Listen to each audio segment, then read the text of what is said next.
Yo, what is everyone, and welcome back to another video. In this video, I want to go over 18 editing secrets for Final Cut Pro 10. Now these are tips and tricks that you may not know, or you may actually know these different tips and tricks, but these are just a couple of things I want to go over, just some things that I wish I knew when I first started editing in Final Cut. So the first thing I want to go over is keyframes and animation. So if I go ahead, click on this clip right here, go to the beginning, I'm going to go ahead and just go right here and place a keyframe on the scale. And I'm going to go ahead about 3 seconds right here, and I'm going to just change the scale to 200%, and you can see the keyframe worked if there's this little yellow outline right there. So I'll go ahead and play it right here, and as you can see, the photo of Patrick Mahomes just zooms in right here. So all I did was I just animated the scale right here, so the photo just zooms in right there. And then of course you can go to the beginning right here, and you can keyframe the position, you can keyframe the rotation, the crop, you can keyframe any one of these values right here, and there's even more stuff you can keyframe, but that's basically the idea and the basics of how to keyframe. Now if you ask yourself, what if I forget where I actually place the keyframes, all you're gonna do is click on Control V, and as you can see, there you go. Now you can see where the keyframes are. So here's where the end keyframe is right here, and then here is where the beginning is right here. So this little icon right here is where the keyframes are. Click on Control V to disable it right there, and there you go. That's how you actually see the keyframes right there. The next thing I want to go over is how to create or how to use keyframe paths. So I go ahead, take the x-axis, drag Buddha Baker. So I'm just going to drag Buddha Baker over right here, place a keyframe on the x-axis, go back 1 right here, and then change the x-axis to 0 right here. As you can see, there's the keyframe path right here. So I go ahead and play it right here. Buddha Baker just slides onto the screen right here. But what I can do too is adjust the keyframe paths. So I go over here, and then I can right click and either choose smooth or linear. So I'll choose linear right here. So it just depends on your clip. I encourage you to use linear keyframe paths if you're doing like a zoom through object effect, because if you don't, the smooth effect kind of creates this weird curve effect. But go ahead and experiment with smooth or linear. So just to let you know, yes, you can create or you can change the keyframe paths in Final Cut.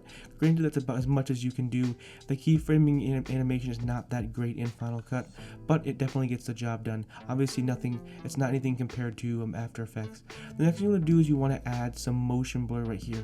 And motion blur literally is what it is. It's blur, a motion blur.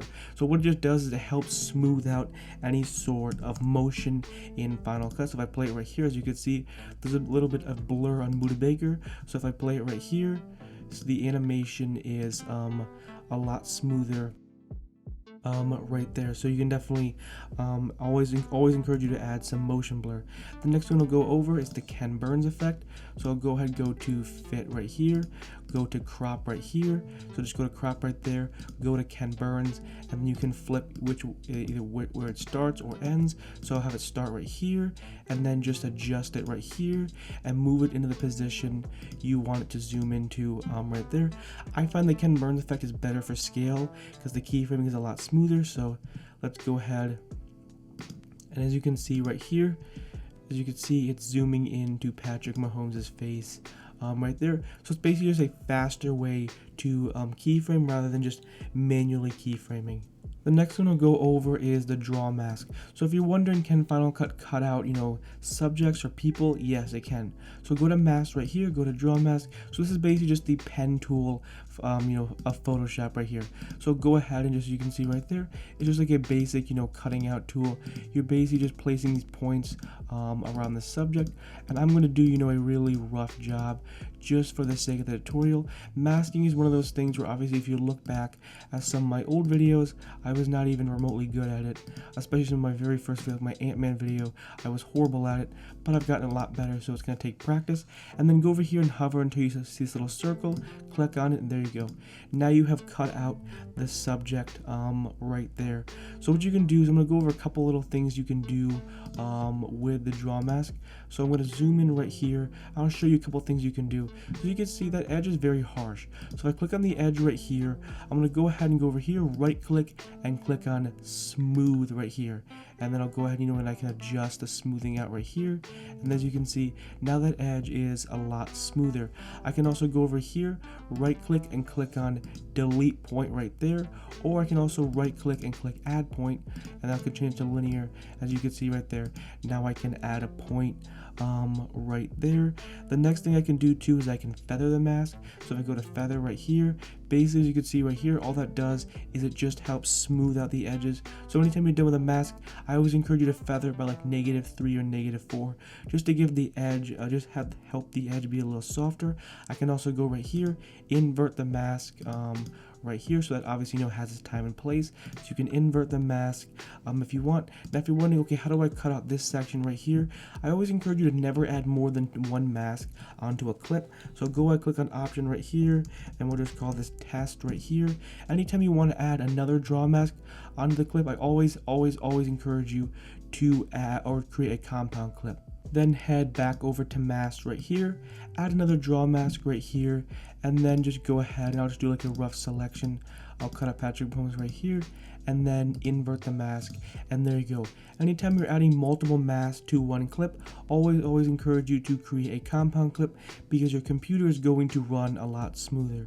The next thing I'm going to go over is freeze frames. So if I go over right here, go to the beginning of the clip right here, click on option F to create a freeze frame, and then control D 10.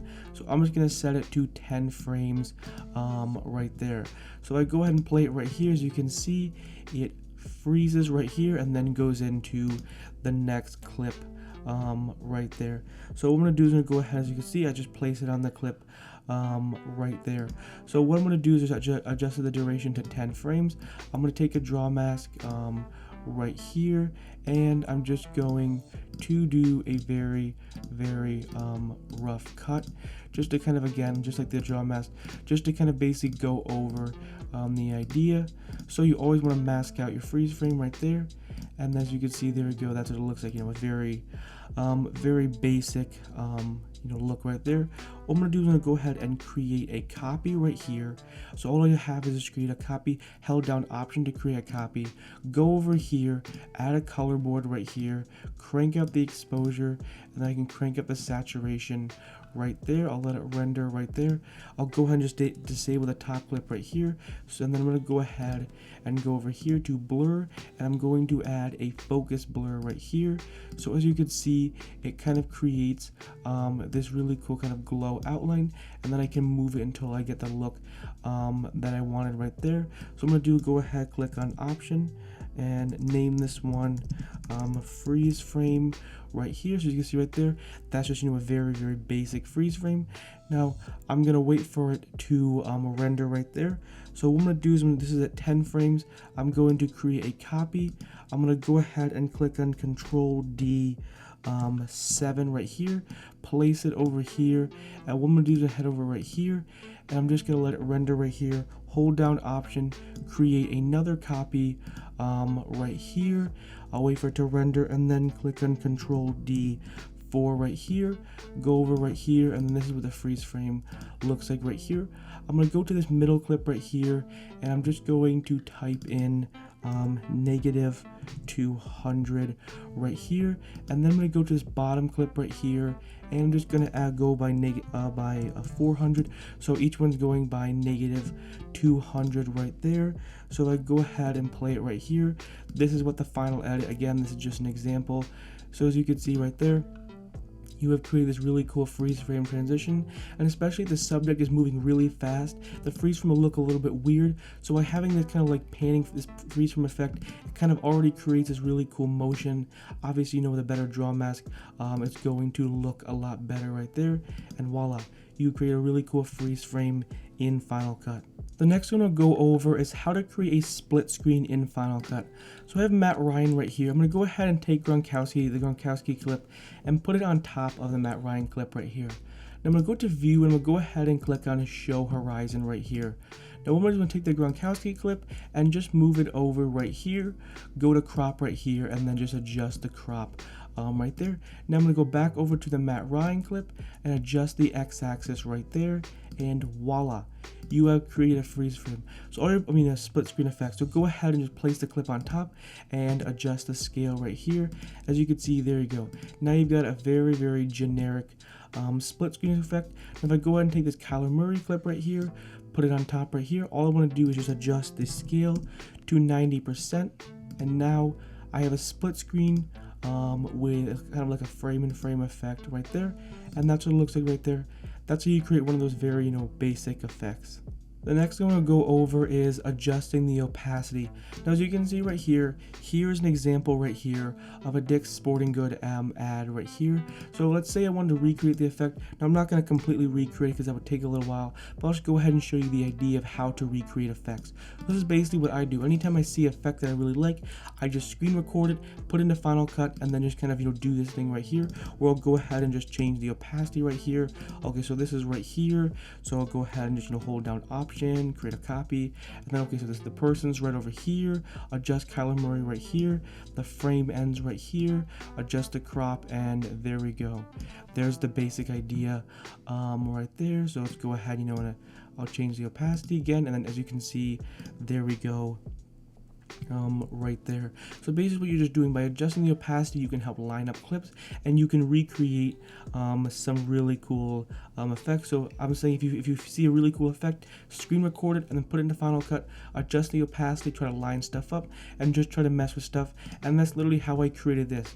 Was I found this really cool collage on Instagram. I basically took a screenshot, adjusted the opacity, and tried to recreate it. So it's a really cool thing to just know that it's going to help you line clips up, as well as like let's say for a match cut right here. So go ahead and change the opacity right here. So okay, so I'll go back to the beginning right here. Here's Devontae Adams. So I want to increase the scale right here, bring him over right here, drop the y-axis, maybe increase the scale a little more right there. As you can see, that's a little bit better of a match cut.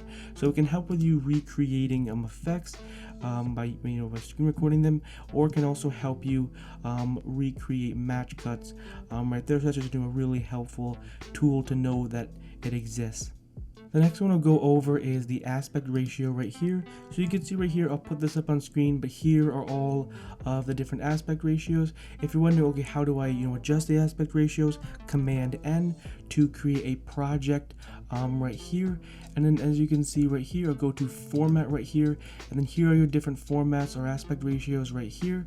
If I go ahead, click on custom right here, I can now adjust the resolution and the dimension. So I can type in any of these custom dimensions right here and then click on OK, and that's how you adjust the aspect ratios and create custom dimensions. Another really helpful tip that I forgot when I made my sound design video was when I take this clip right here, I'll go ahead and click on slow, and this is a sound effect right here. I just slowed it down to 25%. And what I forgot to mention in that video is when you adjust the speed of a sound effect, you have to do one other thing, and that is go right here. So scroll down right here. As you can see, it says preserve pitch right here. What you want to do is you want to uncheck preserve pitch right there, and now it's normal right here. So that's pretty much all you want to do right there. Anytime you adjust the speed of a sound effect, you have to go over here. You have to go to preserve pitch right here. So preserve pitch right here, you want to make sure that's unchecked, because basically what it's doing is it's preserving the pitch at 100% speed, but you've now slowed it down, but it still has the pitch of 100% speed, so it's going to be distorted. So anytime you change the speed of a sound effect, get rid of or uncheck preserve pitch, or else your sound effect is going to sound distorted. Another thing that I wish I knew was about compound clips. So if I go ahead and create a compound clip, I'll go ahead, click on Option G. Right here to create a compound clip. So Option G, I have created a compound clip right there. But wait a minute, I actually want it longer than 10 frames, but hold on a second, I can't make it longer than 10 frames. So what I could do is I click on Shift Command G to undo it, and then I could basically like readjust it right there and create a compound clip. But that is a lot of work. So if I go and click on Option G right here, I'll go ahead and create a compound clip right there. Now what I can do is I can take the compound clip, open up the compound clip, go to the compound clip right here and click on Control D 30 frames, I have to adjust the duration inside the compound clip. Now if I exit out of the compound clip, I can take it right here, as you can see, there we go. Now I can drag it out to 30 frames. So you have to go inside the compound clip and adjust the duration, and then you can change the duration of the compound clip. Really helpful tip. Another really helpful tool is with speed ramping. So if I take this clip right here and click on Shift Command B right here, I'll go ahead and Shift B right here. So Shift B to blade the speed. Go over here and click on a Shift B to blade the speed. Go over here, click on fast, and now I'm just going to increase the speed by 8 times right there. So you can see right there, it creates a very generic and basic speed ramp right there. But there are a couple hidden features inside of speed ramping right here. So what I'm going to do right here is go to this little thing right here and then just double click it right here. As you can see, this is what says a speed transition right here. Now this is basically showing the buildup. So if I have no speed transition, there's no buildup, it's just gonna go really fast and then really slow. So you wanna add some speed transition. Now if I go over here to edit source frame, I can go ahead and this is basically telling Final Cut where I want the speed ramping to start. So maybe you made a mistake and you wanna readjust the speed ramping. Instead of redoing it, just adjust the source frame right there, and that's pretty much it right there. The next one I'll go over is the redo changes effect. So I have this photo right here. Let's say I want to delete the photo. Oh, wait a minute, I made a mistake. I want to keep the photo. Command Z. There we go. Just the normal undo tool. But wait a minute, actually I made a mistake. I actually do want that photo to be deleted. How do I redo that undo? So what you want to do is you want to click on Shift Command Z. And there you go. So if a clip right here, I don't want it, delete it. Wait, I made a mistake. I actually do want it. Actually, no, I changed my mind. Shift Command Z. A really helpful tool to be able to redo. So basically just fixes whatever you undid. I know it probably sounds a little confusing, but it's definitely a really helpful keyboard shortcut to know. The next one I'll go over is adjusting the rotation right here. Obviously this is an extreme example. So what you want to do is you want to go over here, go to generators right here. As you can see, custom generator. I added a custom generator right here. Then I went to the custom generator right here and adjusted the color right there. So basically what this does is I've worked with clients before where their video is completely crooked and I didn't know how to fix this until now. So what you want to do is you want to add a custom generator, and then what you want to do is go to rotation, adjust the rotation so that looks straight right there, right about there. So I'll just type in 0 right here, so it's straight. I just adjusted the rotation, and as you can see right there, now I'll just adjust the scale right here. Now you may ask yourself, okay, why in the world would you have a custom generator? Well, if I disable the custom generator, it's black, and because this is gray, it's often really hard to tell whether or not the edges are completely filled in. So by adding a colorful bright background, it's very clear whether or not the edges are filled in. There's a small little tip right there. The next thing I want to go over is basically adjusting vertical or square videos. So if I play this clip right here, as you can see, after a while he walks out of frame. Okay, how do I fix that? So what you want to do is you want to go right here. So he starts to walk out of frame, place a keyframe on position and go back one right here. And then basically what you want to do is you want to adjust the position right here. So there we go, now he's back in frame. So all you're basically doing is keyframing the position right here. So let's see, I'll play it right here, and then as you can see, there we go. It looks like the camera is following right here, when in reality the camera is not following, and it adds some really nice motion blur just to help make the image, make it look a lot smoother right there. So there you go. Now he stays in frame the entire time right there, which is a really cool little hack. The next thing I want to go over is the comparison view. So if I click on it right here, go over to window right here, go ahead, click on show in workspace, go ahead and click on comparison viewer right there. I'm going to close the inspector window and the browser right there. So there you go, you have this really cool comparison viewer right here. Now what you just have right here is this is the previous shot, or I can click the next shot. So the previous shot or the next shot, usually you want to choose previous shot, and basically this just really helps for color grading. Now I can also go over here to save right here. I can go ahead and click on this right here and click save frame right here. So there we go, now I have a saved frame. So I can go over here to frame browser right here and click which save frame I want. I can also just click on it right here, click on delete, and there you go. Now let's go to the timeline right here, and now it's set up, you know, like normal.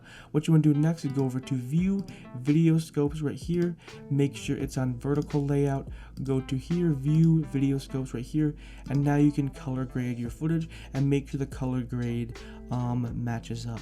The next thing I'm going to go over is audio keyframes. So you can see right here, here's a little sequence right here. And let's say, okay, I want to start fading out the music right here.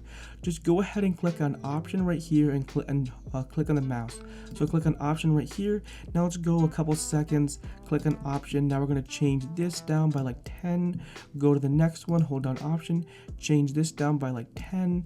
Go to the next one right here, change this down by, you know, like 10 right here, and then, you know, go over here, adjust this one down by 10 right here. As you can see, you have this really nice audio fade out right here, and of course you can adjust the keyframes to have the fade out be, you know, a lot more subtle or a lot more extreme right here. So there we go, you can create this really cool audio keyframes to have the music, you know, slowly fade out. The next one I'll go over is captions. So if I go ahead and click on it right here, I'm going to go ahead and click on option C right here to create captions right here. So I'll just type in like Travis Kelce shot right there, and then as you can see, there we go. Click on it once to close it, double click to open it right there. Now unfortunately there is no automatic captions. You can go over here to, you know, to edit roles and add, I'll go to caption roles and add more captions right there, but that's basically just the idea on how to create captions. Again, unfortunately there's no such thing as automatic captions in Final Cut. The next one we'll go over is how to import footage into Final Cut. So if I go over here, click on here to import right here, and then here are Travis Tyreek Hill photos. Instead of clicking on it right here, clicking on command, and, you know, slowly clicking on all the different photos, which takes a long time, click on the top photo, go to the bottom, hold down shift right here, and then click on the bottom photo, and voila, you have now selected all the photos, import selected right here, and now you have all the Tyreek Hill photos, which is just, you know, a really nice tool right here. Also, you can create some different in and out points. So let's go right here. I'll click on I right here, go to here, click on O right here to create an in point, out point, and click on the photo right here. That's just a really helpful tip. Another tip I want to go over is renaming clips. So click on the clip right here, right click, click on right here, rename, and we'll just type in right here, example, voila. You can rename clips in Final Cut. The last thing I want to go over is disabling clips. So what you want to do right here is go to this clip right here and click on V, and voila, you just disable the clip. So it's a really nice tool to be able to see what's underneath that clip, just to be able to disable clips right there. It's a really nice, useful tool. And that's pretty much it. Those are all my 18, you know, little tips and tricks, little secret things you may not have known. I have tons of other videos going over, you know, even more secrets, even more tricks, so go ahead and check those videos out. But that's pretty much it. Anyways, hopefully you enjoyed this video, hopefully you found it helpful and informative. If you're new to this channel, I upload Final Cut Pro 10 tutorials every day at 10 a.m. Eastern Standard Time. So if you enjoy these types of videos, definitely consider hitting that subscribe button. Also, Final Cut Pro 10 tutorial playlist with over 240 Final Cut Pro 10 tutorials. Anyways, I'll see you in the next one. Peace.